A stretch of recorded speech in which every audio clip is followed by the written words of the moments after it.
When I was 12, my friends and I would visit the local arcades every Saturday. We would ride our bikes into town with pockets full of quarters and dollar bills. We all worked hard to earn the allowance that would allow us hours of game time. There were 3 arcades to choose from. We would always play rock, paper, scissors over which one we would go to. Between me and my 3 friends, Ryan, Bree, and Jacob, I would usually win. Not that it really mattered. I usually chose the arcade that all of us wanted to go to anyways. It was near the beginning of the summer when a new arcade opened. Flyers were on the doors of all the houses that had children in them. The place was called Clifford Clown's Arcade. Next to the logo was a clown with a red nose and excessively large eyes. I figured that must have been Clifford the Clown. My friends and I were ecstatic, of course. It was 10 times the excitement of discovering that one of the arcades that we usually went to had a new game, especially because the flyer said that each game was just a nickel. That Saturday, my friends and I pedaled as fast as we could to the new arcade, pockets filled with as many nickels as we could find. It didn't take long before we arrived. The building was tall, and it looked to have 2 stories. It was painted different colors, red, green, and blue. Above the door was a sign that read, Clifford Clown's Arcade. My friends and I were giddy with excitement. We parked our bikes and ran as fast as we could inside. There were hundreds of games. There was a laser tag, and the decorations made the place look even more exciting. The place was packed with children, all of them cramming their coins into the games happily.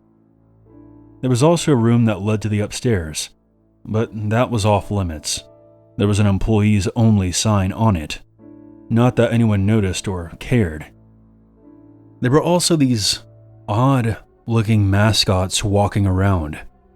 They were dressed in costumes which consisted of white face paint, red noses, drawn-on smiles, and multicolored clown suits.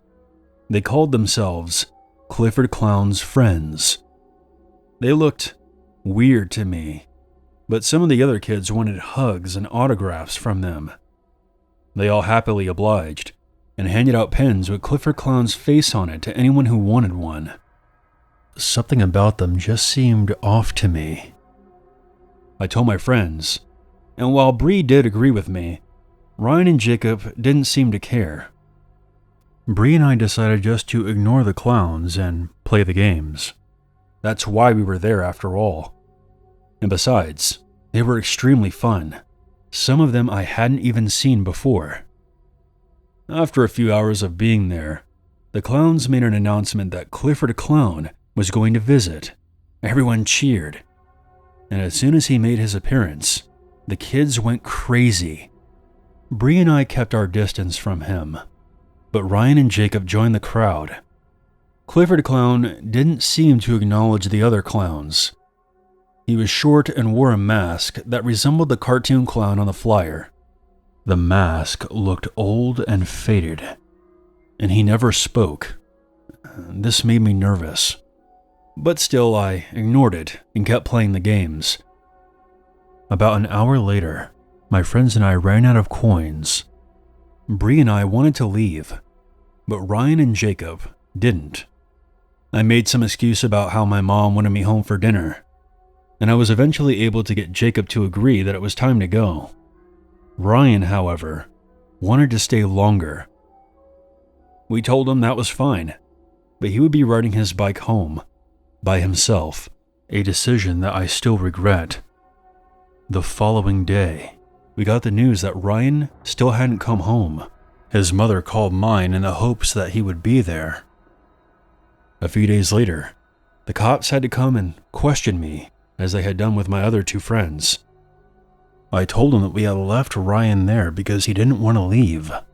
The cops assumed that someone must have kidnapped him on his way back home. There was posters everywhere with his face on it, and warnings to parents to not allow their children to go anywhere alone.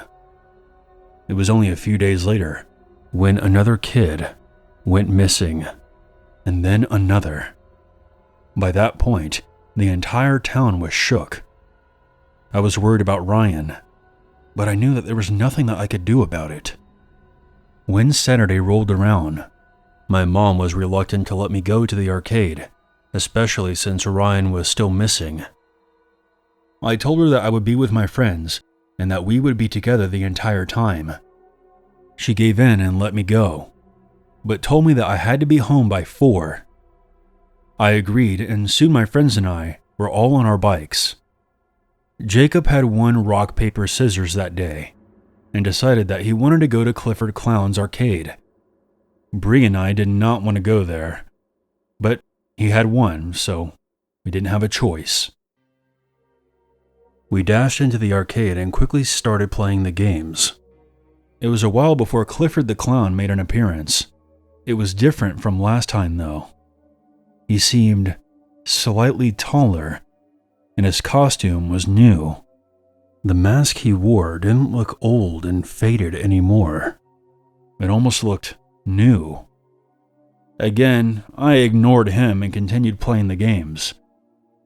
Every time I turned to look over my shoulder, I could feel his eyes watching me. When 4 o'clock finally came around, I was relieved. Quickly, I told Bree and Jacob that I had to go. Jacob was sad to leave, but he still left with us. It was when we were down the road from the building that I looked back at the arcade. I saw Clifford the Clown staring at me from a window on the 2nd floor. It looked like he was watching us leave. There was something about the way he was standing that seemed vaguely familiar to me. He then started banging his head against the glass. Before some of his clown friends pulled him away from the window. 4 days later, a total of 6 kids had gone missing. All of them had one thing in common, something the police had finally decided to look into. Soon, we had gotten the news. The police had finally solved the case after discovering that the last place the missing children were seen was Clifford Clown's arcade. Because of that, law enforcement decided to pay the establishment a visit. They were greeted by smiling faces, but what lay beneath the surface was most disturbing. The owner of the arcade, Jeff Andrews, was found murdered in the upstairs employees-only area by a cult. The cult went as far as to impersonate Andrews in order to pay the bills to keep the place running. They also dressed up as Clifford Clown's friends and gave hugs, autographs, and Clifford Clown pens to the visiting children. Andrew's body wasn't the only one found. There were 3 dead bodies of the missing children discovered as well. 3 more kids were found alive, with their mouths sewn shut. Ryan was among the deceased. It appears as though the cult forced them to walk around the arcade as the Clifford Clown mascot.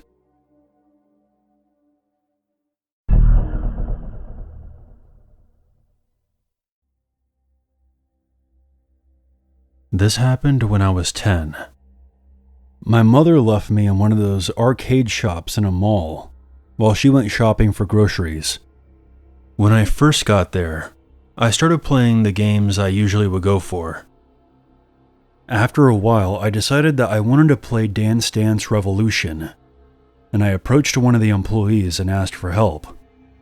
He was a tall, dark man with curly black hair and a beard, and he seemed to be in his late 30s, which made him look a lot older than the 2 other employees working at the shop.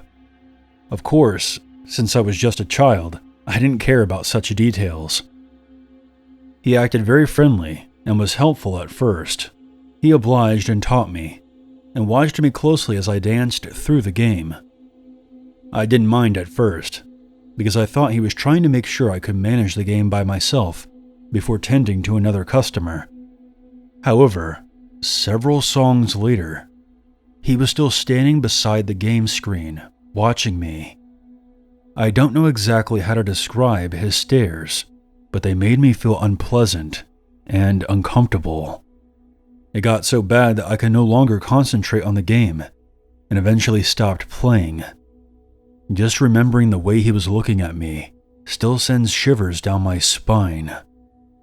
I decided to try and play some other games, but he followed me to every single one. I was hoping that he would get fed up and leave me alone, but he never left. What makes this even creepier is that his facial expression went from being the kind employee to slowly turning into something more serious and dangerous. Then the realization hit me. Taking a closer look, this man was not an employee. He was wearing something that resembled the uniform, but not exactly. I was a very shy kid, and despite there being so many other children with their parents and other employees at the shop, I couldn't muster the courage to ask anyone for help. Since I was alone, they probably all thought that he was my guardian. I tried my best to ignore his presence, and just continued playing different games, hoping my tokens wouldn't run out and my mother would be by to pick me up soon. Finally, I decided not to wait for my mother and just go to the grocery store myself to find her. The arcade was located on the second floor, and the grocery store was on ground level. I was about to go down the stairs. That's when I noticed that this man was still following me all the way outside the shop. He caught up to me fast, and to my surprise, he whispered something in my ear. I couldn't hear him well because of the noises from the arcade. Noticing my confused expression, the man smiled as he slowly placed his hand on my shoulder and repeated himself, "What's your name?" Fortunately, at that moment, my mother came to pick me up. I looked back at the man, and all of a sudden, his expression changed back to the kind person who helped me out earlier. Still scared, I watched him as he played the nice guy to my mom, who didn't suspect a single thing. I didn't tell my mom this man was stalking me either. I just really wanted to leave. When we were walking back to the car, I looked behind me one last time. I really wish I hadn't. The man was still staring at me. He slowly waved at me and winked, before silently mouthing the words, "I'll see you." That was the scariest moment of my childhood.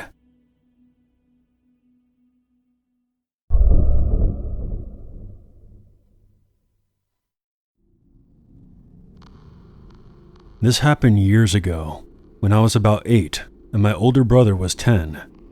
My dad was stationed in Japan, and this took place about 3 years in, so we were very familiar with the area.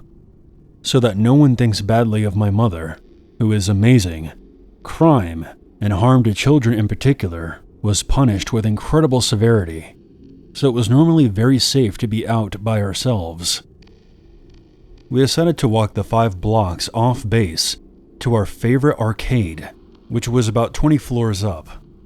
We had to go out the base gate, across the tracks, and make one left turn to get to the building. It's really a straight shot from the entry gate. As we passed one of the first shops, I noticed an Arab man, in all-white traditional dress, standing in the alleyway. This man stood out, not only because of the way he was dressed, but also because he was not a local. Me and my brother saw him, but didn't think much of it, until he steps out behind us after about a half a block. We both take note, but we keep walking. He begins to gradually start gaining on us, enough so that we both look at each other again, and we can see that we are equally uncomfortable. My mother has had her own past traumas, and was always very open with us about the dangers that children faced. And I immediately got the sense that something was not right about this guy. So seeing the look on my face, my older brother leans in and says, "Let's see if he's following us." We then picked up our pace, make a right turn, and then 2 left turns, bringing us back to our original route. If he had been going his own way, he would have never done this, but sure enough, he followed the whole way. As soon as we made it back to the original street, my brother shouted at me to follow him, and we took off. The guy shouted as soon as we took off, and the 2 times I glanced back, he was chasing us at top speed. We had done some triathlons with my dad, so we were in good condition to run. In the next 5 blocks, we ducked through street shops and took alleyways trying to lose him. We ended up going to the building and taking several escalators to the arcade. The man was following us the entire time. When we got there, my brother dragged me behind the biggest machine we could find, which was up against the wall. We soon saw him emerge from the escalator. He then realized he was on a floor packed with children. He briefly looked around in frustration, and then disappeared. This was a time before cell phones were commonplace, so we still had to get home. My brother hailed a cab out front and made sure there were tons of people around. When we got back to the gate, we had the guard call our parents so they could come pay for the cab and pick us up. Needless to say, we stayed on base for a good while after that.